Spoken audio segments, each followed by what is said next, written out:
जब से भाजपा सरकार आई है तब से वो हर लेवल पे बांटने का काम कर रही है, चाहे धर्म के नाम पे, जाति के नाम पे, लिंग भेद के नाम पे, तो हर जगह बंटवारा सरकार ने किया है।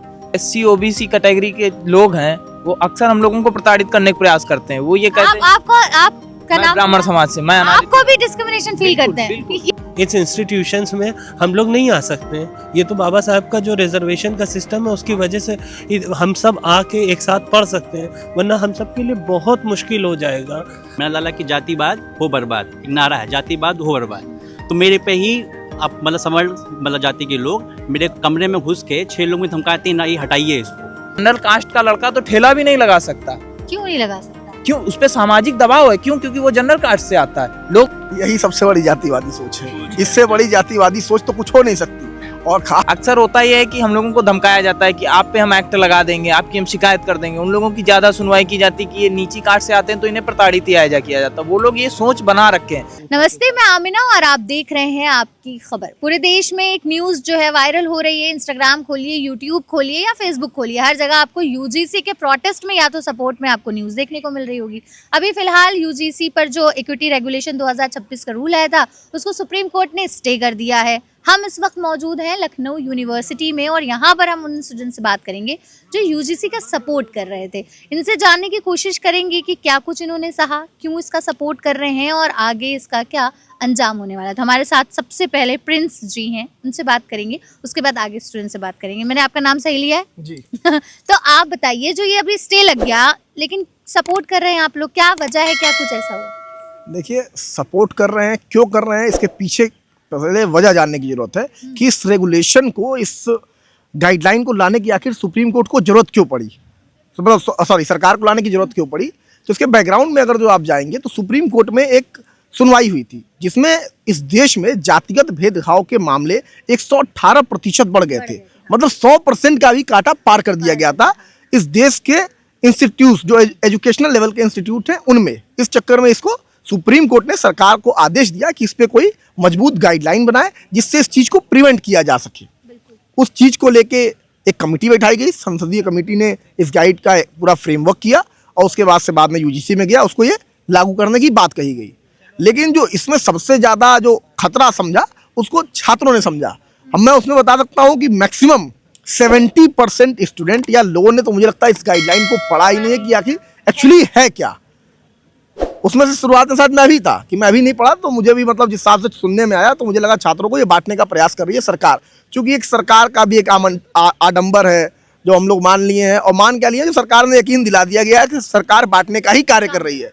जब से भाजपा सरकार आई है तब से वो हर लेवल पे बांटने का काम कर रही है, चाहे धर्म के नाम पे, जाति के नाम पे, लिंग भेद के नाम पे, तो हर जगह बंटवारा सरकार ने किया है। तो इस चीज़ को लेके जब इसको हम पढ़ना शुरू किए तो मालूम चला कि 9 लोगों की सदस्यता जो कमेटी इसमें बैठेगी और वही डिसाइड करेगी क्या सही है क्या गलत है। अच्छा, कई सारे एक्ट आते थे उसमें ओबीसी जल्दी इंक्लूड नहीं होता था, लेकिन इस बार ओबीसी भी ऐड किया गया। उसके पीछे जो सबसे बड़ी वजह रही उसमें ये रही हिस्सेदारी की, क्योंकि 10 और 20% लोगों के पास ही पूरी तरीके से सारा कब्जा है इंस्टीट्यूशनल लेवल पे। अगर आप वीसी ऑफिस चले जाइए, प्रॉक्टर ऑफिस चले जाइए, रजिस्ट्रार ऑफिस चले जाइए, तो एक ही सरनेम के लोग आपको लाइन से दिखेंगे, उनके शिलापट पे जो लिखा होता है कौन कितने समय तक रहा। उसके बाद आपको जातियां नहीं दिखेंगी। 45 यूनिवर्सिटी मुख्य है इस देश में, उस यूनिवर्सिटीज़ में आप चले जाइए, 48 में जो वाइस चांसलर दिखेंगे आपको स्वर्ण बिरादरी से दिखेंगे। क्या एससी एसटी ओबीसी में कोई ऐसे काबिल लोग नहीं है जो वहाँ तक आ जाएं? आप सिर्फ इंस्टीट्यूशनल लेवल छोड़ दीजिए, इसके अलावा भी आप बात करिए तो जितनी भी कमेटियाँ होती हैं केंद्र सरकार की, राज्य सरकार की, उसमें भी ऐसे ही लोग पाए जाते हैं।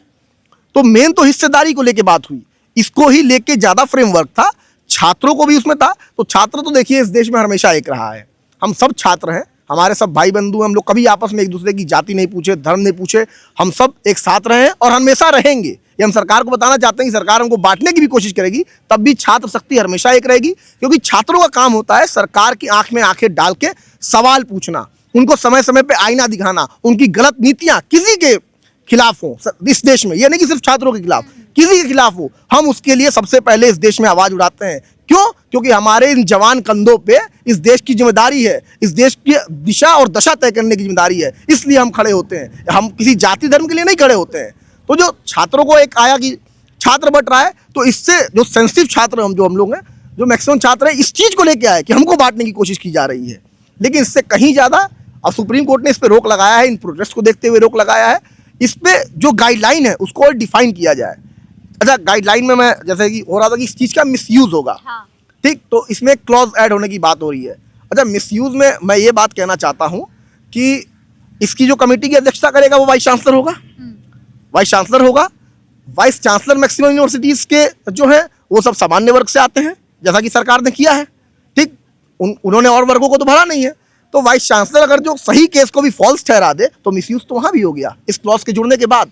तो ये भी एक बहुत बड़ा इसमें टर्मिनोलॉजी है, इस चीज़ को समझने की जरूरत है कि इसको भी थोड़ा सा चेंज किया जाए। और सरकार को अगर हिस्सेदारी ही देनी है, सरकार को अगर लोगों को मौका ही देना है तो सरकार दे ना भाई, अलग अलग जो वर्गों में लोग हैं उनको हिस्सेदारी दे। सोशल इंजीनियरिंग इसी की तो बात करते हैं माननीय राहुल गांधी जो इस टाइम पे नेता विपक्ष हैं, सोशल इंजीनियरिंग बार बार ये बात कहते हैं, वो इसी की बात करते हैं कि हिस्सेदारी मिले सबको।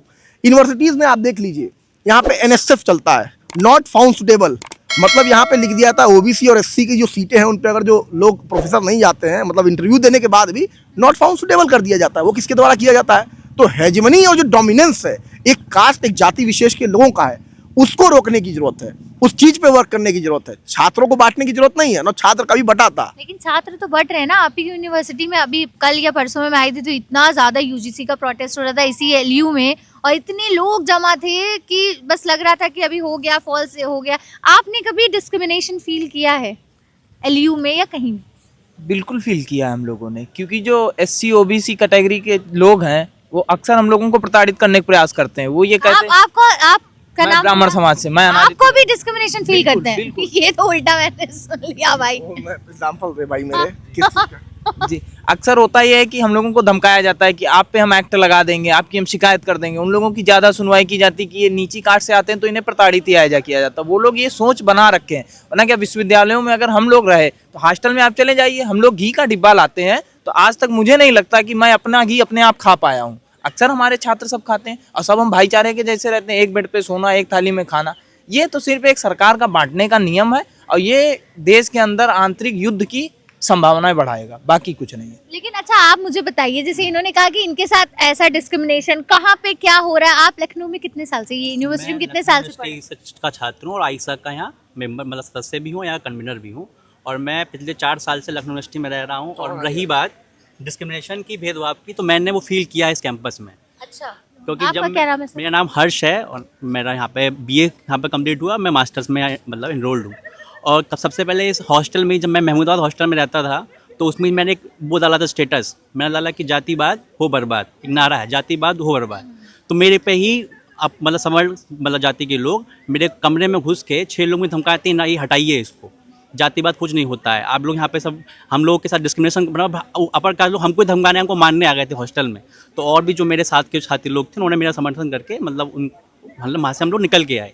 और अभी जो UGC वाला जो पूरा बिल है 2026 का, उस पर जो रोक लगाई है उसका हम लोग एकदम पुरजोर विरोध करते हैं कि उस पर रोक नहीं लगानी चाहिए, उसको लागू करना चाहिए। क्योंकि हम देखते हैं कि कैंपस में रोहित वेमुला, पायल तड़वी और तमाम ऐसे PhD स्कॉलर स्टूडेंट की इंस्टीट्यूशनल हत्या कर दी जाती है और उस पर कोई कार्रवाई नहीं होती, उसमें सब सरकार उसमें संलिप्त रहती है। इस तरह के एक्ट, इस तरह के अधिनियम लाना बहुत ज़रूरी है, क्योंकि लगातार कैंपस में शोषण बढ़ता जा रहा है। हम तो उसमें कहना है कि जो साथी ने बोला कि EOC का जो अध्यक्षता करेगा वो कैंपस का चेयरपर्सन, मतलब वो अथॉरिटी के पास रहेगा। अब अथॉरिटी में आप देखेंगे कि डेटा की लखनऊ यूनिवर्सिटी के जो प्रॉक्टर के, अगर आप उसमें जाएंगे तो प्रॉक्टर की लिस्ट देखेंगे, जब से प्रॉक्टर का यहाँ पद लिया गया है, यहाँ ऊपर से लेकर नीचे तक सिर्फ अपर कास्ट, वही सिर्फ एक कम्युनिटी उसमें आपको मिलने को देखने को मिलेगी। तो हमको लगता है कि इसको और दायरा बढ़ाना चाहिए। EOC का जो अध्यक्षता करेगा, हम तो ये कहते हैं कि EOC को जो अध्यक्षता करेगा वो SC OBC और महिला ही हो, क्योंकि बहुत ज़रूरी है कि वो अध्यक्षता बहुत फिर उस तरह की नहीं रह पाएगी, बहुत न्यायपूर्ण नहीं रह पाएगी छात्रों के लिए। SC ST और तमाम जो शोषित वर्ग के लोग हैं उनके लिए वो न्याय संगत नहीं होगी। तो इसका दायरे को हम लोग चाहते हैं कि पहले तो लागू हो ये एक्ट को, और इसमें और भी बिंदुओं को जोड़ा जाए। अच्छा, तो जैसे कि इन्होंने बताया कि ये ब्राह्मण होगी, इनको ये सारी चीजें फेस करना पड़ा। आप कह रहे दलित, आपको नहीं लगता कि हम लोग पढ़े लिखे हैं, इतना साल आजाद हुआ देश को, अभी डिस्क्रिमिनेशन जरूरी है? डिस्क्रिमिनेशन होता है। लोग अभी साथ ही कहते हैं कि फॉल केस, SC ST जो एक्ट है, लोग कहते हैं कि झूठा अपराध लगाते हैं।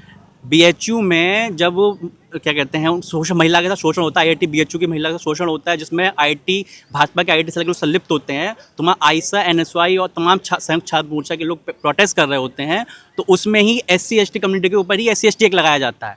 ये समाज का, इस पूरे हमारे देश के शासन व्यवस्था का फेलियर है कि आप कहते हैं कि SC/ST एक फॉल्स होते हैं, बल्कि साथियों के ऊपर जो SC/ST कम्युनिटी के लोग हैं उन्हीं पे ही SC/ST लगे। समाज ये दिखाता है कि इस देश में किस तरह की व्यवस्था चल रही है, सरकार किस तरीके से ये अपना पूरा तंत्र चला रही आपको है। ये नहीं लगता कि आप PhD के स्टूडेंट्स हैं, आप इस PhD के स्टूडेंट हैं, आपको नहीं लगता है कि ये आरक्षण की बात होती है, जातिवाद की बात होती है, ये सब खत्म ही हो जाना चाहिए, रहना ही नहीं चाहिए? नहीं, अगर ये नहीं रहेगा तो हमारे जैसे जो ये फूलबाग से बच्चे आते हैं, इधर उधर से लो इनकम क्षेत्र के बच्चे आते हैं, जो वंचित वर्ग है, वो कैसे आ पाएंगे इन इंस्टीट्यूशंस में? इस इंस्टीट्यूशंस में हम लोग नहीं आ सकते हैं। ये तो बाबा साहब का जो रिजर्वेशन का सिस्टम है उसकी वजह से हम सब आके एक साथ पढ़ सकते हैं, वरना हम सब के लिए बहुत मुश्किल हो जाएगा। आज की समय में, आज की परिस्थिति में बहुत दिक्कत हो जाएगी। हम में से जो कम आय वाले बच्चे हैं, जो कम आय वाले परिवार हैं, उनके लिए यहाँ तक पहुँचना बहुत बड़ी बात है। मैं अपने पूरे क्षेत्र में से एकमात्र इंसान हूँ जो यहाँ तक आ पाया हूँ, वो भी इस रिजर्वेशन की वजह से। अगर आप सब लोग मिलके इसे ख़त्म कर देंगे तो हमारे लिए फुल स्टॉप, हमारे पास और कोई रास्ता नहीं बचेगा, तो हम सबको ठेला ही लगाना पड़ेगा। हम लोग के लिए बहुत दिक्कत है।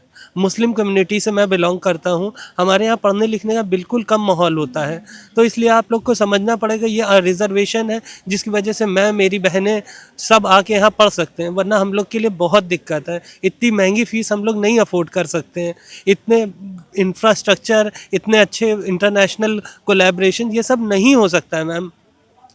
अच्छा, आप जैसे इन्होंने बोला कि इतनी सारी चीजें, जैसे इन्होंने बताया कि इनके हुआ, आपको क्या लग रहा है कि जो सरकार, ये जो सुप्रीम कोर्ट ने इस पे लिया है स्टे, सुप्रीम कोर्ट का जो ये फैसला है, ये कहाँ तक उनको दखल देना जरूरी क्यों पड़ गया? बिल्कुल सही है ये मैम। अच्छा, आप एक बात बताइए, अगर किसी बाग में एक पौधा किसी कारण से छोटा रह गया तो उसके नाम पे, इक्वलिटी के नाम पे सारे बड़े पौधों को क्या काट दिया जाएगा? आप बताइए। आप यहाँ से 20 किलोमीटर दूर चले जाइए। रही बात, जैसे भैया ने भी बताया SC/ST एक्ट, मैं उसके आपको दुष्प्रभाव दिखा दूंगा। हम लोगों की दीवार के ऊपर अपनी दीवार चढ़ा देंगे, और जब हम लोग कुछ कहेंगे तो वो कहते हैं SC/ST एक्ट लगवा देंगे, SC/ST एक्ट लगवाने की धमकी देते हैं। अपना दिया हुआ पैसा ब्राह्मण समाज जब मांगने जाता है तो कहते हैं मैं SC/ST एक्ट लगवा दूंगा, पैसा नहीं दूंगा। आप चलिए यहाँ से 20 किलोमीटर दूर, आप इसके दुष्प्रभाव सामने देखिए। बिल्कुल जैसा भैया ने कहा कि हम लोग गरीब समुदाय से आते हैं, आपको आरक्षण है, ठीक है, हम लोगों में भी गरीब हैं, बिल्कुल, हाँ, बिल्कुल है। और उन लोगों को तो स्कॉलरशिप तक नहीं मैम मिलती है, क्योंकि वो जनरल कैटेगरी से आते हैं। आप उनकी स्थिति तो भैया लोगों से भी, आप तो ठेला फिर भी लगा सकते हैं, जनरल कास्ट का लड़का तो ठेला भी नहीं लगा सकता। क्यों नहीं लगा सकता? क्यों? उस पर सामाजिक दबाव है। क्यों? क्योंकि वो जनरल कास्ट से आता है। लोग उससे कहते हैं कि तुम निकल करके पढ़ो। मैं बता दूं, यही सबसे बड़ी जातिवादी सोच है। इससे बड़ी जातिवादी सोच तो कुछ हो नहीं सकती। और खास तौर पे तो मुझे उन लोगों पे हंसी आती है और घिन आती है ऐसे लोगों से जो खास तौर पे ये कहते हैं कि हम तो इनके साथ खाना खा लेते हैं, खा लेते कोई एहसान कर देते हो। इससे बड़ा डिस्क्रिमिनेटरी माइंड कुछ हो ही नहीं सकता है। और एक SC/ST एक्ट, आप जाके पूछिए उन पीड़ितों से जिनके साथ असल में ये घटनाएं होती हैं, लिखवाने में हालत खराब हो जाती है, क्योंकि वहां भी जाति विशेष के लोग मिलते हैं, वो FIR नहीं लिखवा पाते हैं अपना। हाथरस किस देश में हुआ था, किस प्रदेश में हुआ था? यहीं की बात है ना। उन्नाव वाला केस कहाँ हुआ था? कितनों पे कार्रवाई हुई, कितनों पे सजा हुई? SC/ST एक्ट का जो इन्होंने पूरा फॉर्मेशन आप पढ़ लीजिए, एक जो उसमें भी इन लोगों ने क्लॉज लाया 2012 में कि मिसयूज पे ये होगा, तो फिर वही हमारा ही चित्त हमारा ही पट। भाई शासन सत्ता की हमारा ये मैम मानना है कि सारी इस देश में जातियां बराबर हैं। ये 21वीं सदी का समय है, यहाँ अब जातिवाद की किताब बंद होनी चाहिए और पूर्णतया अब जातिवाद की यहाँ से विदाई कर देनी चाहिए। सभी को समान दर्जा मिलना चाहिए, सभी का आरक्षण और सभी का वो खत्म हो जाना चाहिए। इनके लिए कहना आसान है, क्योंकि खाने के लिए खाना है, पहनने के लिए कपड़ा है, ठीक, 100-100 200 बीघा खेत है। लेकिन गांव में जाइए, देखिए जो निचली कास्ट से लोग आते हैं, जो गरीब वंचित समाज के लोग आते हैं, उनसे जाके पूछिए ना। यहाँ लखनऊ में बैठ के 5 स्टार होटलों में और ये बढ़िया बढ़िया विश्वविद्यालयों में बहुत आसान है ज्ञान देना कि क्या नाम है, डिस्क्रिमिनेशन खत्म होना चाहिए, आरक्षण खत्म होना चाहिए। लेकिन उस चीज़ को फील करना वो कहीं ज़्यादा भयावह है। अगर जो मेरा पेट भरा है तो मैं कभी भूख नहीं समझ सकता कि भूख क्या होती है। अगर मेरे तन पे पहनने के लिए 1000 कपड़े हैं तो मैं नहीं समझ सकता हूँ कि भाई कपड़े, एक बनियान और एक नॉर्मल चीज़, मतलब तन ढकने की कीमत क्या होती है। ये फर्जी की बातें हैं। चलिए, अच्छा एक बात बताइए, अगर इसको पॉलिटिकल एंगल से देखा जाए तो कहा जाता है कि जो अपर जाति के लोग हैं, जो स्वर्ण समाज के, BJP को वोट देते थे। अब क्या करेंगे? नहीं, बिल्कुल ऐसा नहीं है कि सभी लोग बीजेपी को वोट देते थे। आदमी की अपनी सोच है, अपनी सोच के हिसाब से हर पार्टी को सपोर्ट। 2027 का चुनाव है, क्या लग रहा है इस बार क्या होगा? पहले इनसे पूछ लें, क्योंकि कहा तो यही जाता है ना कि बीजेपी का कोर वोटर जो है जनरल कैटेगरी है। बिल्कुल, अब की बार ब्राह्मण समाज कांग्रेस पार्टी के साथ है, पूरी तरीके से, पूरी तरीके से। किसके साथ है? राहुल गांधी के साथ है। अच्छा, राहुल गांधी के साथ। इस बार फ्रेम में राहुल गांधी है। एकदम है राहुल गांधी। राहुल गांधी इस देश के युवा नेता हैं। राहुल गांधी के पास इस युवा देश के कब लिए- तक रहेंगे वो? अरे वो हमारे लिए युवा ही है, जो युवाओं के बीच जाके बैठे बात करे युवाओं की। भले उनकी उम्र हो चुकी है लेकिन हमारे लिए अभी युवा ही है वो। युवा आदमी तन मन से होता है ना, वो युवाओं के बीच बैठते हैं, हमारी समस्याओं को समझते हैं, हमारे मुद्दों पे बात करते हैं, पेपर लीक्स के सवाल पूछते हैं, तो हमारे लिए वो युवा ही है। युवा दिल से होना चाहिए ना। Age is just a number. बहुत बॉलीवुड में फिल्में देख रखी है। जी बताइए, मैम इस पिछली बार तो वोट किया था आपने दिया था बीजेपी को? हाँ, मानेगा नहीं कोई, कैमरे के सामने बोलिए। मैंने तो बीजेपी को वोट दिया था। मुझे क्या कहते हैं यहाँ जेआरएफ की पॉलिसी में एडमिशन मेरा हुआ था तो मैंने इसमें आके वोट दिया। लेकिन अब की पॉलिसीज को देखते हुए आज मॉडर्न डे में छात्र हितों के साथ क्या हो रहा है, कितनी तकलीफ हो रही है, फेलोशिप्स रुक रही हैं, कम हो रही हैं, तो इस वजह से मैम इस बार मेरा वोट राहुल गांधी को जाता है और मैं कांग्रेस को ही अब वोट मैं करूंगा। पॉलिटिकल एंगल बताना चाहता हूँ आपको। आपने पॉलिटिकल एंगल पूछा 2027 का कि बीजेपी ये पॉलिसी क्यों लाई। बीजेपी ने ये मान रखा है कि जो सामान्य वर्ग है उसका बदुआ हो चला है, क्योंकि वो और किसी पार्टी के पास नहीं जा रहा है। आप उत्तर प्रदेश की सिनेरियो में बात करेंगी तो उत्तर प्रदेश में समाजवादी पार्टी में मालूम है मुख्यमंत्री कौन बनना है, बीएसपी मुख्य पार्टी है, मालूम है मुख्यमंत्री कौन बनना है। एक बीजेपी है जिसमें सामान्य वर्ग के लिए जगह है। तो सामान्य वर्ग में जो कॉन्फ्लिक्ट है इनका सेंट्रल और स्टेट में, ये बात सही है कि बाबा को ये लोग हटाना चाहते हैं। और जो कॉन्फ्लिक्ट बीजेपी क्रिएट करने की कोशिश कर रही है पूरी तरीके से ब्राह्मण वर्सेस ठाकुर बना रही है। ठीक, अब उसमें जब ये ठाकुरों का समर्थन छोड़ेंगे तो एक तो चाहिए ही उनको और भी जातियों के वोट चाहिए, तो उसके लिए इन्होंने कॉम्बिनेशन बनाने के लिए इस एक्ट को लाया है कि जो पीडीए है अखिलेश यादव का, जो पीडीए है ओबीसी और एससी और माइनॉरिटी का, उसको ये अपने तरफ खींच पाए और अपना एक नया रूप दे पाए और एक नए मतलब स्थापना कर पाए एक नए मुख्यमंत्री की, जो उनकी जी हुजूरी पे चले, जो गुजरातवाद पे चले, जो गुजरात के बड़े बड़े बिजनेसमैनों को यहाँ जगह दे। तो अब इनको वो चाहिए, इसके लिए इस नए एक्ट को सरकार लाई है, उससे बढ़िया से बांट भी रही है, लोगों को निपटा भी रही है और अपने पॉलिटिकल करियर को एकदम सीधा सेट कर रही है 2027 के लिए।